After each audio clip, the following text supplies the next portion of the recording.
ਅੱਜ ਦਾ ਮੇਰਾ ਮੌਜੂ ਹਜਾਮੇ ਦੇ ਬਾਰੇ ਹੈ। ਉਹਦੇ ਮੈਂ ਫਾਇਦੇ ਵੀ ਦੱਸਾਂਗਾ ਔਰ ਉਹ ਲਗਵਾਉਣ ਦਾ ਤਰੀਕਾ ਵੀ ਦੱਸਾਂਗਾ। ਇਹ ਔਰ ਇਹਦੇ ਫਾਇਦੇ ਵੀ ਇਹ ਨੇ ਕਿ ਮੇਰੇ ਨਬੀ ਪਾਕ ਸੱਲੱਲਾਹੁ ਅਲੈहि ਵਸੱਲਮ ਜਦੋਂ ਮਿਹਰਾਜ ਗਏ, ਅੱਲਾਹ ਤਬਾਰਕ ਤਾਲਾ ਨੇ ਆਪਣੇ ਮਹਿਬੂਬ ਨੂੰ ਕਿਹਾ ਕਿ ਤੁਸੀਂ ਮੇਰੇ ਮਹਿਬੂਬ ਨੂੰ ਕਹੋ ਕਿ ਆਪਣੀ ਉਮਤ ਨੂੰ ਕਹੋ ਕਿ ਹਜਾਮਾ ਕਰਾਉਣ।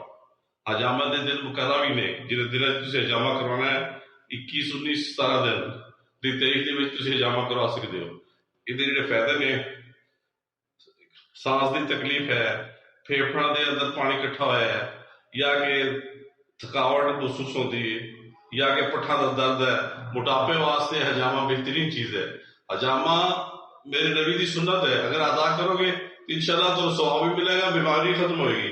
ये इतने इतने फायदे ने कि मैं दसा बयान करा तो पूरे भी नहीं हो सकते। ये वास्ते तुहानू ना अपने जिंदगी के अंदर कम से कम एक दफा तो लाजमी हजामा साथ कराओ जाके। तो मेरे महबूब ने अपनी जिंदगी 3 दफा हजामा कराया, और ये हजामा एक ऐसी बीमारी को खत्म करता है जो ला इलाज हो। अगर तुम कराओगे तो फायदा होता रहेगा इंशाअल्लाह, और थोड़े खून के अंदर जितने भी मादा जहरीले ने निकल जाएंगे। अगर जो जख्म नहीं सुखता, ये जख्म नहीं भरता, तो जख्म खुश्क करने वास्ते हजामा कराओ। पट्ठा च अक्सर बीबियां या मर्दा गोडिया च दर्द तकलीफ होती, कमर च मोहरे दर्द खत्म हो जाएगा इस हजामा कराने नाल।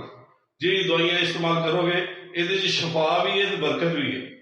अगर ये अमल तुम करते रहोगे तो थोड़ी बीमारियां खत्म, दवाई खाने की जरूरत नहीं पैनी। मेरे महबूब जड़े सी 2 कंधा के दरमियान जो हजामा कराते सी, अगर इतने कराओगे ये हजामा तो पूरे जिसम के अंदर थोड़ी बीमारी खत्म हो जाएगी। इधर थोड़ा खून भी पतला हो जाएगा। लेकिन खून अगर जिस आदमी का पहले कोई पतला है तो डॉक्टर के मशवरे नाल पहले देखे कि क्या हार्ट दी दिल दी दवाइयां खाने कोई पतला तो नहीं। अगर ज्यादा कोई पतला तो डॉक्टर के मशवरे ना कराना है। ये जाके हजामा नहीं कराना, हजामा डॉक्टर के मशवरे ना करना।